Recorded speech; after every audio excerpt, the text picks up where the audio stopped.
Kasunod ng pagsisimula ng mga operasyon ng pagdrilling para sa Malampaya Phase 4, inihayag ng Kagawaran ng Energy, DOE, na ang unang development na rin ay inaasahang makumplito sa susunod na buwan. At bago natin ituloy, kung ikaw ay bago pa lang sa aking YouTube channel ay huwag kalimutan mag-subscribe at i-click na rin ang bell icon para lagi kang updated sa mga bago kong upload video. Sinabi ni Demogene Antiporda, Direktor ng DOE Energy Resource Development Bureau, ERDB, na ang Camago 3 na rin, na nadrill ng ikapito na generation drillship na Noble Viking, ay ang unang magtatapos.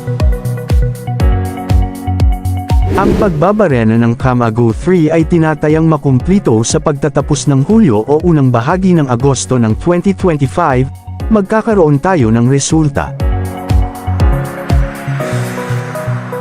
Ayon kay Antiporda, ang natitirang mga aktibidad sa pagdrilling para sa Malampaya East 1 at Bagong Pag-asa 1 ay inaasahang magtapos sa November.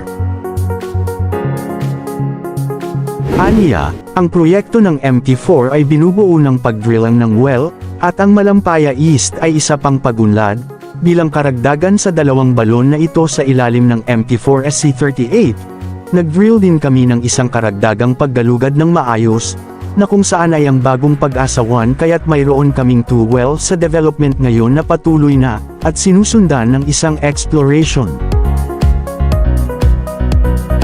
Ang pagdrilling sa larangan ng gas ng Malampaya ay nagsimula noong nakaraang buwan, kasama ang unang produksyon ng gas sa una ay inaasahan ng ika-4 na quarter ng 2026. Ang mga pagpapaunlad ng pagdrilling na ito ay mahalaga para sa pagpapalawak ng buhay ng larangan ng gas ng Malampaya, na dati nang inaasahang haharapin ang pagbagsak sa pamamagitan ng 2029 dahil sa pag-ubos ng mapagkukunan.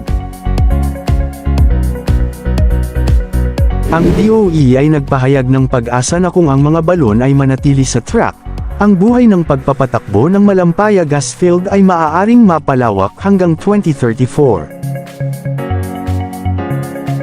Samantala, ang PXP Energy Corporation ay naghahanap ng pag-aproba mula kay Pangulong Marcos Jr. para sa 4 na petroleum service contract applications na sumasaklaw sa patuloy na paggawa at mga bagong aktibidad sa exploration, ayon sa nangungunang opisyal nito.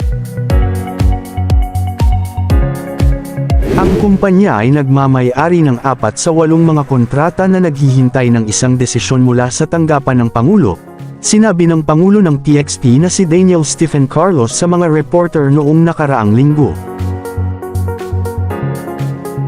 Nag-apply ang PXP para sa isang Development and Production Petroleum Service Contract DPPSC, isang bagong uri ng kontrata na sumasaklaw sa nag-expire na mga kasunduan sa patuloy na produksyon para sa larangan ng langis ng Kadlaw, na pinapalitan ang SC6B block, na nag-expire noong February noong nakaraang taon. Sakop ng DPPSC ang dating block ng SC6B, kasama ang mga karagdagang bukas na lugar, na sumasaklaw sa 1,030.34 square kilometers. Sinabi ni Carlos na ang kumpanya sa mga pakikipag-usap sa operator na si Nido Petroleum plano na mag-drill ng isang bagong mahusay na tinatayang nagkakahalaga ng halos $20 hanggang $30 million.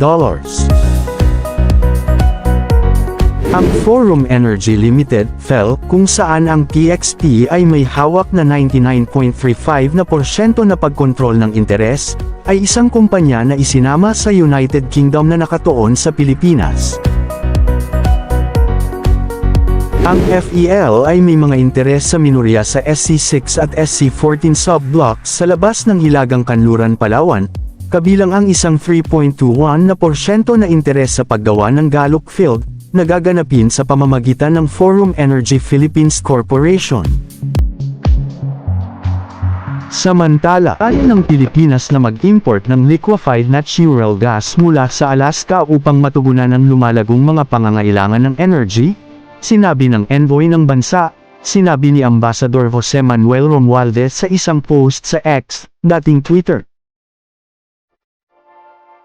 Ang proyekto, na naglalayong ay proseso at magdala ng hanggang sa 20 milyong tonelada ng LNG taon-taon, ay kumukonekta sa Alaskan gas field sa isang terminal ng pag-export na inilaan upang maglingkod sa merkado ng Asya. Sabi ni Romualdez sa post sa X, plano naming kumuha ng LNG mula sa Alaska upang matugunan ang aming lumalabong mga pangangailangan upang mabuo ang aming sektor ng energy. Idinagdag niya na balak ni Pangulong Marcos Jr. na talakayin ang bagay sa mga opisyal ng Estados Unidos sa pinakaunang pagkakataon.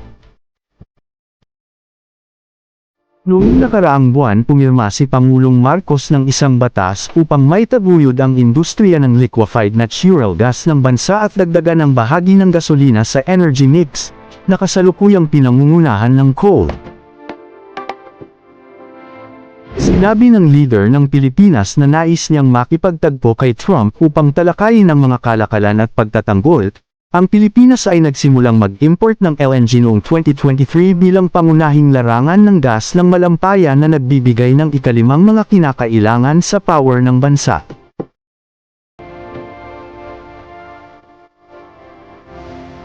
Ang proyekto ng pag-export ng Alaska LNG iminungkahi sa iba't ibang mga forms sa loob ng mga dekada ay nagpupumilit upang matiyak ang nagbubuklod na mga pangmatagalang kontrata at pamumuhunan.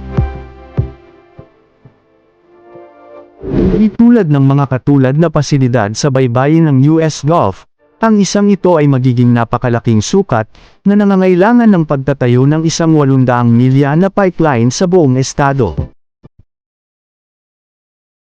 Kailan lamang ay nakipagpulong ang mga opisyal ng Embahada ng Pilipinas kay Alaska Governor Mike Dunleavy, na muling nagpatunay sa suporta ng estado para sa pagpapalakas ng mga pag-export ng LNG.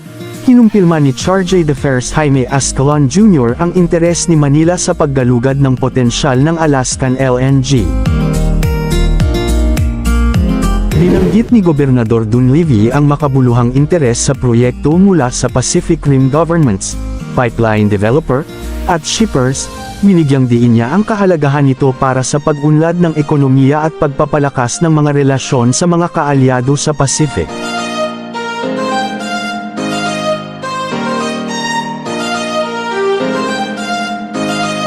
Ang Pilipinas ay pinatataas ang mga pag-import ng LNG nito, habang ang gas field ng Malampaya ay malapit sa pagkaubos at ang bansa ay lumalayo na sa coal power. Ang isang potensyal na kasunduan sa supply ng LNG kay Alaska ay maaaring makabuluhang mag-ambag sa pangmatagalang seguridad ng Pilipinas.